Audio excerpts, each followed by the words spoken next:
Right now at 5, as the death toll climbs after flash flooding in Texas, how Wisconsin first responders are coming to the aid of those in the Lone Star State. And any cancer journey is a difficult one. How one local family is being aided in their cancer fight by palliative care. You're watching News 3 Now at 5. Breaking news at 5, the Dane County Sheriff's Office is investigating a double homicide in the town of Middleton. It was about 2:30 this afternoon. Deputies were called to Stonebrook Circle. That is just east of Sunset Ridge Elementary in the town of Middleton, north of Airport Road. There they found a man and woman dead. Detectives and the crime scene unit are on scene right now and are investigating the circumstances surrounding these deaths. Dane County Sheriff Calvin Barrett says, quote, "We understand this news is alarming and we want the community to know this is an ongoing priority for our agency." The public information officer for the sheriff's office told us, quote, "It is too early to tell whether there is a danger to the public." You can receive updates directly to your phone about this and all other breaking news stories with our free Channel 3000 mobile app. Our Maddie Himes just arrived on the scene. We'll check in with her momentarily. But first, let's get a check on the forecast. We're keeping an eye on rain chances across the viewing area. Here's meteorologist Blaze Keller.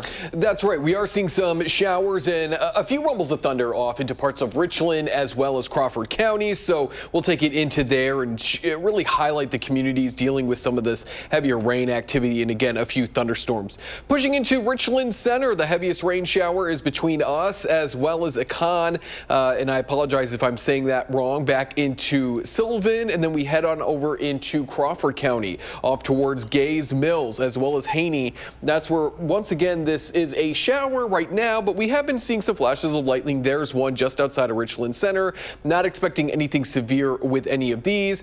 A few more showers popping up in southern parts of Grant County. And then we turn our attention off towards Fort Atkinson, out towards Sullivan, where we do have a little bit of shower activity as well. We're going to continue to see these showers as we head throughout the rest of this evening. Right now in Madison, we're at 83 degrees. Southwesterly wind keeping us a little bit humid at times, but we're going to watch as those winds turn out of the north as we head overnight into Wednesday. So we will continue to see hit or miss showers and thunderstorms this evening. Again, not expecting anything severe. And as we look ahead to Wednesday, we're sitting underneath clear to mostly clear conditions with some morning fog. And then we'll talk about what we can expect for concerts on the square here in just a few minutes. All right, Blaze, thank you. The Dane County Medical Examiner has released the name of the person who died in Lake Mendota over the weekend. 40-year-old Morgan Kroll of Madison was pronounced dead at the scene early Sunday morning. The cause and manner of death is still pending. A passerby reported that a person was roughly 50 feet off the shore near the Memorial Union. UW police are investigating. They report there are no signs of foul play. UW Whitewater joins 5 other Wisconsin universities in receiving the Colleges of Distinction recognition. That is awarded to universities that are nationally recognized by education experts as an exceptional school, according to the Colleges of Distinction website. The Warhawk School has also gotten the International Student Support Badge, joining only UW-Madison.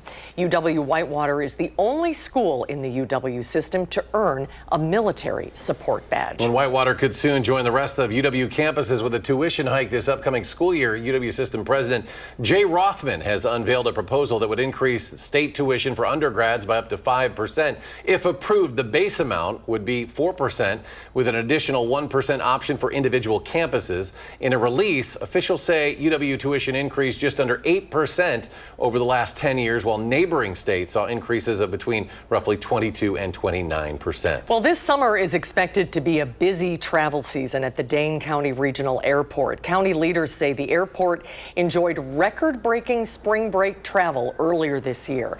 This summer will also see the addition of some nonstop flights from Madison to LA on Breeze Airways and American Airlines flights to New York City.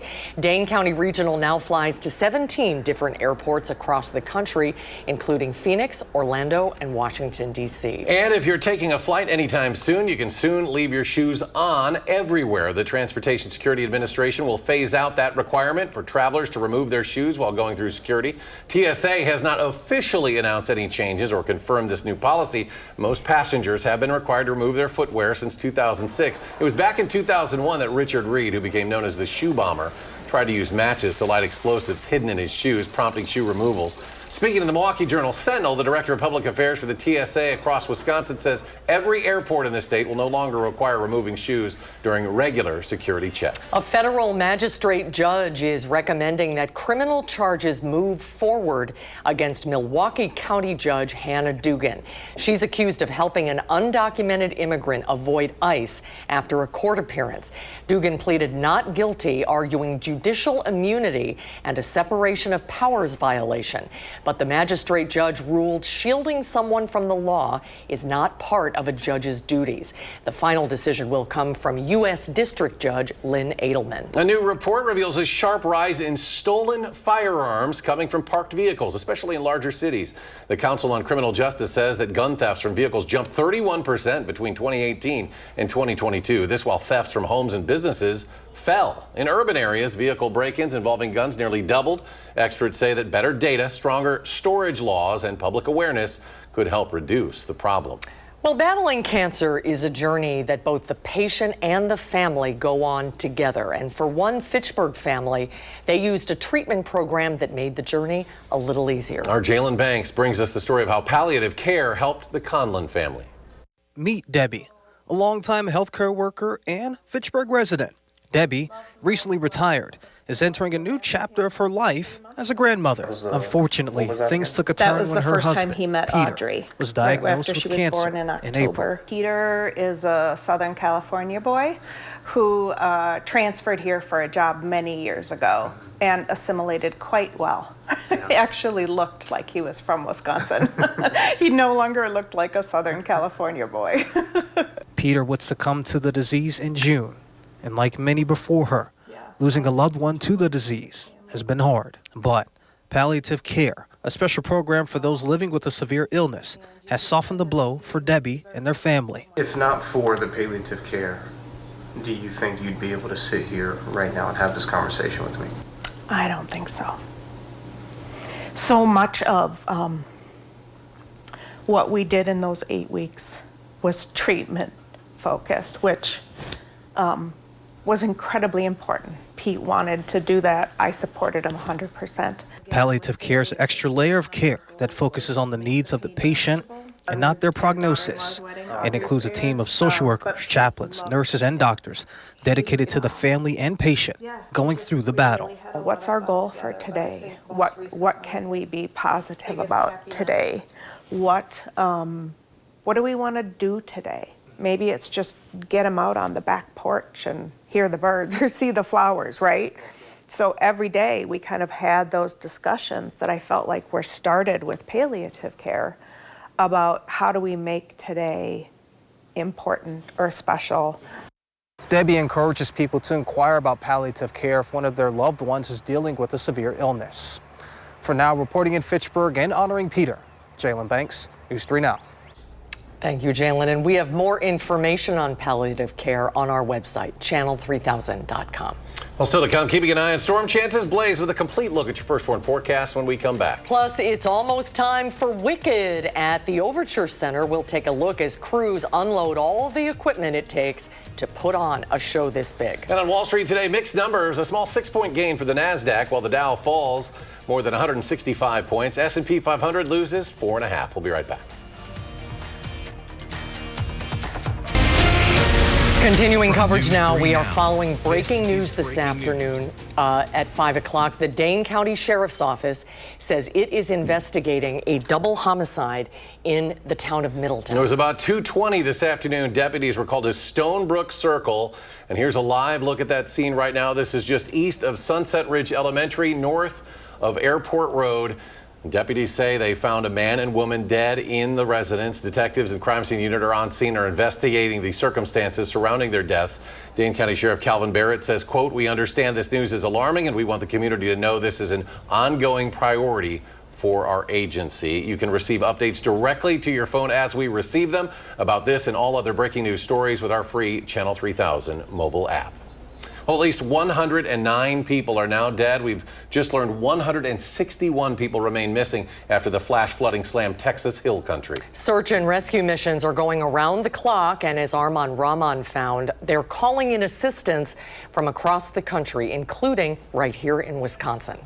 One of the nation's worst flash floods in decades in Hill Country, Texas, is requiring help from all corners of the United States, including here in Wisconsin, where firefighters from Menominee, Green Bay, and Janesville, as well as emergency personnel from Volk Air Base, just shipped out. We as Texas are strong. But even the strongest among us need a helping hand. And at 5 a.m. Tuesday, that helping hand came from Wisconsin Task Force 1, who traveled down with 2 people and 3 search and rescue dogs, a UTV to access backcountry areas, and 2 vehicles and trailers filled with equipment, gear, food, and water. Everything we put together so that we can be self-sufficient for 72 hours. 72 hours at a time, digging through immense piles of rubble. All the muck, all the dirty water, all the trash, the trees. It can be pretty daunting. Think of the biggest pile of logs you've ever seen in your life, and that's one part of what they have to go through. Program manager Matt Davies says dogs make searching these areas easier. If we didn't have the canines, would have to be basically torn apart by hand, by machines, to see if anyone is in there. And unfortunately, with entire houses swept away by water, there were people trapped in the house. The search for the missing often turns tragic. It is, unfortunately, at this point, a recovery mission. All of my folks have that first responder mentality. I mean, this is what they do, most of them for a living. Reporting in Madison, Arman Rahman, News 3 Now. Armand, thank you. The musical Wicked is coming to Madison for another round starting tomorrow, and crews are already setting the stage for the show. The company manager says 13 semis worth of equipment were being unloaded today, with building the stage starting at 8 o'clock yesterday morning. With that many truckloads, it takes a big crew to put on a production like this.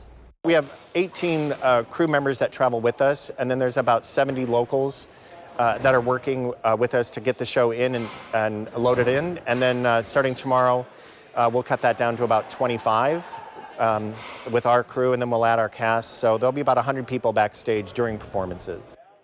Steve said they have over $2 million of costumes and $4 million of LED lights involved in this production.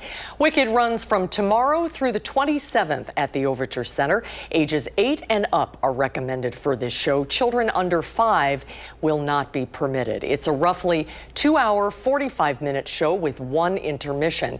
You can find tickets and showtimes at overture.org, ranging from $56 to just over $200. Time now for a look at your first warn forecast. Meteorologist Blaze Keller joining us with a complete look. Blaze? And we're going to be slowly quieting down this evening, eventually settling underneath clear to mostly clear conditions with a little bit of fog as we go into early Wednesday. But temperature-wise, right around where we should be for this time of year, low to mid 60s. We're not underneath the jet stream, so we're not getting these big warm-ups, or on the flip side of that, big cool-downs. We're also not getting a lot of big organized weather systems, so our rain chances, at least through the rest of the week, are going to be somewhat isolated. But that better chance for more widespread rain continues to be Friday night into Saturday. Jumping ahead to Wednesday, planning out your day, upper 70s to low 80s. Once again, underneath mostly clear conditions, right where we should be for this time of year. The low 80s. An isolated shower, much like today, can't be ruled out. But unlike today, it's not going to be as widespread. Not everyone is going to see that rain chance come later Wednesday afternoon. So if you are going to be going to Concerts on the Square, which I highly recommend because it is a great event, it's going to be mostly clear. Temperatures in the upper 70s to low 80s when the concert starts, and then by the time things wrap up, we're going to hang out in those low 70s. Maybe slightly humid at times, but we're going to have light northerly winds, and we may dodge a shower, maybe a thunderstorm. But again, we're not anticipating anything severe, and I really think a lot of that rain is going to hold off tomorrow because we're going to be underneath a somewhat weak high-pressure system. Once that high-pressure system moves on out of here, it's going to make way for more of a rain chance starting Thursday, especially Thursday night into Friday. We see some of that rain move out of Iowa and Minnesota into parts of Wisconsin. Hopefully here across southern Wisconsin, because we still do have moderate drought conditions, but we'll certainly take a little bit of rain. And then there's that system on Friday that we've been keeping an eye on. Doesn't look as impressive with the latest model data, but it's still going to be, compared to every other chance of rain this week, more organized. So we're going to watch as, again, that heavy rain looks to move in really Friday night into Saturday, and then that pushes off towards the northeast, leaving us with quieter conditions come Saturday night and that sticks around into your Sunday. So until then, we're going to be dealing with what we're kind of seeing right now on Radar 3000, just these hit or miss showers and thunderstorms as well. Just north of the Dells in Del Prairie, a little shower that extends a little bit back north and west, but it doesn't look like it's even crossing 90 at this point. We'll take it down into Willow as well as Richland Center, Boaz, dealing with some of that rain. This has had a couple of little flashes of lightning with it as well, but it kind of is pulsing. It's going from a thunderstorm to just rain to a thunderstorm to just rain. And that even extends further south and west into parts of Grant County, Marietta, Mount Zion, all the way back into the Mississippi River. This is now out of Gays Mills and out of Haney as well. We're going to see very similar conditions into Wednesday, but a lot less of that rain chance across southern Wisconsin on Wednesday and into Thursday for that matter as well. Friday, especially Friday night into Saturday, we see that rain move on in. That rain moves out by the time we go into Sunday. Low to mid 80s over the next 7 to 10 days. And we may squeeze out a few more showers and thunderstorms as we head into Monday, Tuesday, and Wednesday of next week. All right, Blaze, thank you. Just ahead, is artificial intelligence causing some people to become too attached to technology? We'll tell you how it could lead to unhealthy relationships next at 5.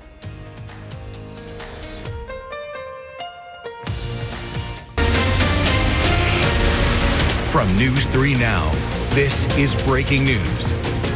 Once again, recapping our top story, the Dane County Sheriff's Office is investigating a double homicide in the town of Middleton. Now, here's a live look at the scene where detectives and the crime scene unit remain on site, gathering details and working to learn what happened. Deputies were called to Stonebrook Circle around 2:30 this afternoon. That's just east of Sunset Ridge Elementary School, where a man and a woman were found dead. Dane County Sheriff Calvin Barrett said he understands this is alarming, but please know this is a top priority for our agency. Our Maddie Heimsch is on the scene. She's also gathering some details, and we'll join her live as soon as possible. Next at 5, recalls of more than 1 million Ram pickup trucks are being investigated by federal auto safety regulators. The issue is whether the recalls were enough to fix a flaw that could lead to those vehicles rolling away unexpectedly. The defect in question could lead to a pickup's transmission being shifted out of park without having a foot on the brake pedal or a key even in the ignition. The National Highway Traffic Safety Administration got 20 reports indicating previous recall repairs did not fix this problem. The agency says a handful of incidents involved injuries, several others that reportedly led to a crash or fire. As AI tools grow in popularity and become more advanced and customizable, some experts worry about people forming unhealthy attachments to the technology and disconnecting from crucial human relationships. Ivan Rodriguez reports on some people's experience with chatbots and what experts recommend. Travis Tanner has been married for 14 years and has 3 children. He started using AI for his job as a mechanic about a year ago, but his primary use for it shifted a few months ago when he says ChatGPT awakened him to go and seek the secrets of the universe. I just sat there and talked to it like it was a person. It became more than a tool. Travis says he felt like the chatbot was acting like a person and helped him become more self-aware. I feel like I'm a better person. I don't feel like I'm angry all the time. I'm more at peace. Dr. Lee Richardson says the loneliness epidemic declared by the U.S. Surgeon General 2 years ago is a factor in why people seek out relationships with AI chatbots. I think that's when we're most vulnerable. It's when we're lonely, when we're hopeless, when we feel like we don't have anybody. She says AI adapts to how people communicate with it and responds accordingly. Most of us use ChatGPT for work, so we think it's a reliable resource. And we'll go there and we'll ask, we'll talk about how we feel. And the thing with using AI, the way that you talk to AI, it's going to talk back to you. Not balancing how you use AI could lead to strained human connections. Kate Tanner worries it's fraying her marriage. What's to stop this program from saying, oh, well, since she doesn't believe you or she's not supporting you, you should just leave her and you can do better things. Stay with us. We'll have a final check of the weather when we come back. three-year high after having been declared eliminated more than 2 decades ago. What's contributing to the spread? And as the search for the missing grows more desperate, we get an up-close look from the front lines of the recovery effort here in Texas. That story and so much more tonight on the CBS Evening News. And coming up at 6, a new report in Wisconsin says there is a shortage of firefighters in rural communities. We hear from one of those communities about why they think fewer people are joining up. And we hope you'll stay with us for News 3 Now at 6. We'll have the latest on the Dane County Sheriff's Office that is investigating a double homicide tonight in the town of Middleton. And that is a live look at the scene right now on Stonebrook Circle, again, just north of Airport Road, east of Sunset Ridge Elementary. A man and woman were found dead at about 2:20 this afternoon. Detectives remain on site. Sheriff Calvin Barrett says, quote, "We know this is alarming. This is a top priority for our agency." Of course, we will have more at the top of the hour. Maddie Heimsch on scene. We hope to get new information at that time. Let's go to Blaze for a final check of the forecast. Yeah, let's take it around on Radar 3000 because we're going to be quiet after these showers and thunderstorms wrap on up. A few little strikes of lightning can't be ruled out into parts of Grant and Crawford County. We'll head on over there in just a second, but just outside of the Dells there in Big Spring and Douglas, a little light to moderate rain shower. We'll head on over to Richland County, stretching from Loganville all the way back into Richwood, outside of Richland Center. Yellows and oranges and reds indicating those heavier rain showers. Off towards Boscobel, Marietta, south of Steuben. That's where we have had a couple little flashes of lightning. But again, folks, it's just that time of year. Garden variety thunderstorms. Not anticipating any severe weather this evening. Through about 9 o'clock, that's when those showers and thunderstorms will stick around. Then we dry out for the most part. Wednesday and Thursday, an isolated shower can't be ruled out, but I think we will be very sunny, or at least on the sunnier side, for Concerts on the Square. Tomorrow, better chance for rain starting Friday night into Saturday. We'll hang out in the low 80s through the end of the week, and we'll pretty much stay there into next week as well. This is kind of the dog days of summer, if you will, and it makes weather a little bit, I hate to use the word, but kind of boring. But it's nice. Boring is nice sometimes. I'd rather take that than severe weather, yes. All right, well, thanks for joining us. Coming up next, the CBS Evening News. We'll be back in 30 minutes. Latest update on that breaking news story from Middleton on News 3 Now at 6.